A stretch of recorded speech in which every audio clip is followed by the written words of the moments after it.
ଆଲେ ବୋଉ ତମେ ପଳେଇବ ଶୀଘ୍ର ପଳେଇ ଆସିବ ବେଶୀ ଦିନ ରହିବନି ମତେ ନହେଲେ ଭଲ ଲାଗିବନି ଜମାରୁ। ଏ ନା ବା ତୁ ଚିନ୍ତା କରନା ମୁଁ ଜଲ୍ଦି ପଳେଇ ଆସିବି ଜଲ୍ଦି ପଳେଇ ଆସିବି। ସେ କଥା ନାହିଁ ଯେ ବୋଉ ତମେ ଥିଲେ ମତେ ଟିକେ ଭଲ ଲାଗୁଥିଲା। ଗାଁ ଗହଳିର କୋଉଠି ଝଗଡ଼ା ଚାଟି ହେଲା ବେଳକୁ ଆମେ ଦି ଜଣ ଶାଶୁ ବୋଉ କାନେଇକି ଶୁଣୁଥିଲେ ଯାଇକି ଦେଖିକି ବି ଆସୁଥିଲେ।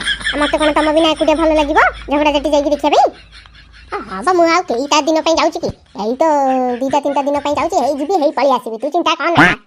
ହେଇ ଶୁଣୁ ଶଶା କାନ ଭଳିଆ କାନକୁ ଟେକିକି ରହିଥିବୁ। ଗାଁ ଲୋକ କିଏ କୋଉଠି କଣ କଲା କଣ ନାହିଁ କଣ ଝଗଡ଼ା କଲେ କଣ କହିଲେ ସବୁ ଶୁଣୁଥିବୁ। ମୁଁ ଆସିଲେ ମତେ କହିବୁ ଗୋଟେ ଗୋଟେ କରିକି ବୁଝିଲୁ। ଆଉ କହିବୁନି ଯେ ମତେ ଶୁଭିଲାନି କାନକୁ ଟେକିକି ରଖିଥିବୁ। ଶୋଇଲେ ଚେଇଁଲେ ସବୁବେଳେ ଯେମିତି କାନେଇକି ଶୁଣୁଥିବୁ ଗାଁ ଲୋକ କିଏ କୋଉଠି କଣ କହିଲେ କଣ କଥା ହେଲା ବୁଝିଲୁ ନା। ଆଉ ହଁ ଖାଲି କାନକୁ ଖୋଲା ରଖିବୁନି ଆଖିକୁ ବି ଖୋଲା ରଖିଥିବୁ।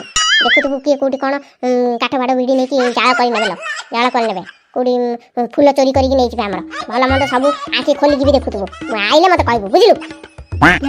ଆଲୋ ବ୍ୟାଗ ପତ୍ର ଧରି ବାହାରେ ଠିଆ ହେଲେଣି ବା।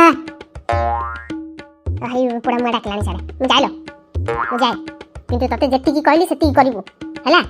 ଆଉ ମୁଁ ଯେମିତି ଆସିଲା ପରେ ଯେମିତି ତା ମୁହଁରୁ ଯେମିତି ନ ଶୁଣେ କହିଦଉଛି। ତମେ ଶୁଣିବାକୁ ପାଇବନି ମୁଁ ଠିକ୍ ଶଶା କାନ ଭଳିଆ ଟେକିକି ରଖିଥିବି ଆଖିକୁ ପୁରା ଚିଲ ଭଳିଆ ପୁରା ଫାଡ଼ିକି ରଖିଥିବି। ତମେ ବ୍ୟସ୍ତ ହୁଅନି କିଛି କଣ ହେଲେ ମୁଁ ତମକୁ ଖବର ଦେବିନି। ମୁଁ କଣ ଛାଡ଼ିଦେବି ନା କଣ ତମକୁ ଖବର ଦେବା ଆଗରୁ ହେଇ ମୁଁ ତାଙ୍କ ସାଥିରେ ଭିଡ଼ି ଯିବି ମୁଁ ତମରି ବୋଉଟି ଛାଡ଼ିଦେବି ଗାଁ ଲୋକକୁ ଆଉ ତାଙ୍କୁ ଚରାକୁ ଭିଡ଼ି ଆଣିବି। ମୁଁ ଜାଣିଥିଲି ମୋ ବୋଉ ଭଳିଆ କେହି ହେବେନି। ହଉ ମୁଁ ଯାଏ।